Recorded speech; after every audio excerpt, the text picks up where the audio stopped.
Hello guys, ayan nagpunta nga pala kami ng bagong palengke Taytay. Excited na excited talaga ako dyan dahil makikita ko na yung pinagawa naming t-shirt doon sa pagawaan mismo. Sinama ko na nga pala dyan yung kapatid ko guys para hindi na ako mamasahe. Pinagasan ko na lang yung motor niya para hindi na mahirap magpunta doon mismo sa pagawaan. At dahil pangalawang beses ko nga lang palang mag-vlog guys, nagtataka yung kapatid ko dyan kung bakit may camera laging nakatutok sa amin. At pagkatapos nga pala namin guys magpagasolina, ayan dumiretso na nga pala kami sa pagpunta doon sa bagong palengke.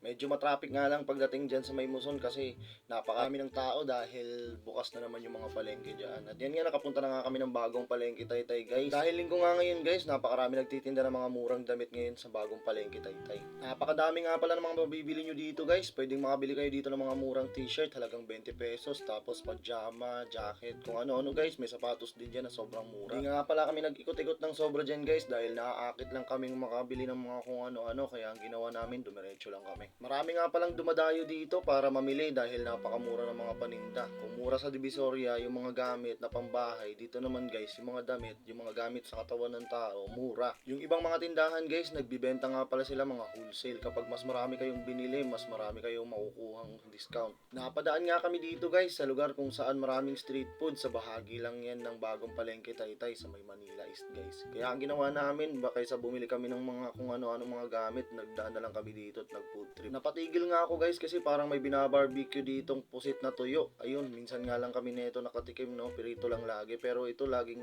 inihaw. Di nyo nga mapipigilan na hindi huminto dito kasi napakabango ng niluluto niya. Lahat ng mga binabarbecue, lahat ng mga tao napapadaan sa kanya. Nakita nga pala din namin tong mga murang pitaka guys, 20 pesos lang, napakaganda na. At yan guys, sinubukan na nga pala ng kapatid kong tikman yung pusit na tuyo na inihaw. At syempre dahil magkasama kaming dalawa, hindi ko nga mabuksan kasi nagkahawak ako ng camera. Tinikman ko na rin yan guys at sobrang sarap nga talaga.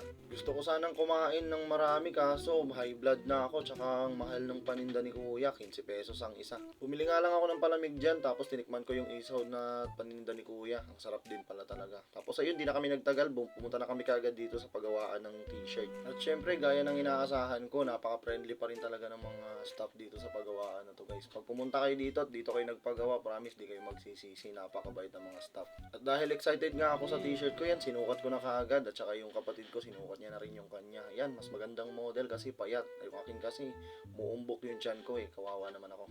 Ayun nga, nung matapos namin sukatin yung mga t-shirt namin guys, binili na namin kung ilang piraso yun. At lumampas nga pala, dapat 11 lang, naging 13. Napasobra nung paggawa nung t-shirt ni Misteryoso tsaka ni Eminem.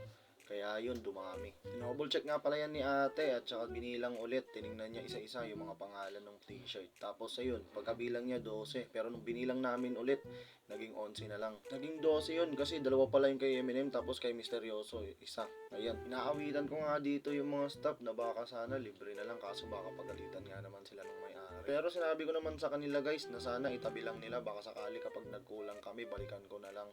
At pagkatapos nga pala namin kunin yung t-shirt guys, pumunta nga pala kami ng palengke dahil may request yung nanay ko ng isaw ng baboy. Kaso wala kaming makita dito. Inikot na namin ng inikot yung bawat tindahan ng baboy. Wala pa rin kaming nakikitang isaw ng baboy. Kaya ayun, napagpasyaan namin guys na umikot pa rin baka sakaling may makita kami. At saka sa maang palad guys, wala talaga kaming nakikita. Kaya ang ginawa namin, umalis na lang kami dito. Ayan guys, kung mapapansin nyo talaga, hindi kami tumigil. Naghanap pa rin kami naghanap. Baka pagalitan kami ng mama namin. Siyempre dahil nanay ko yun, love na love ko yun, ay ginawan pa rin namin ng paraan para hindi naman sumama yung loob ni mama. Kaya ang ginawa namin talagang bumili na lang kami dito guys ng lechon manok para pag uwi namin meron kaming pasalubong sa kanya. At yun nga, pag uwi namin kumain na siya kaagad, nagre-repack pa siya ng bawang dyan pagdating namin.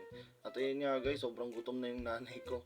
At naabutan ko pa pala dito yung tatay kong ginagawa yung bahay naming nasira. Dito nga pala ako guys dati nagla-live kaso biglang nawasak yung bubong, bumagsak. Kaya ang nangyari, lumipat ako dito. Dating kwarto ng kapatid kong babae. Ayun, tuloy-tuloy nga lang sila sa paggawa dito guys. At nung nag-PK nga pala ako, ito nga pala yung mga napundar natin. Salamat nga pala sa mga sumuporta. Maraming salamat po sa inyo talaga. Dahil nga nag-crave kami sa mangga, nakita namin napakarami ng bunga ng mangga dito sa tapat ng bahay namin. Kaya ayun, umakyat yung kapatid ko.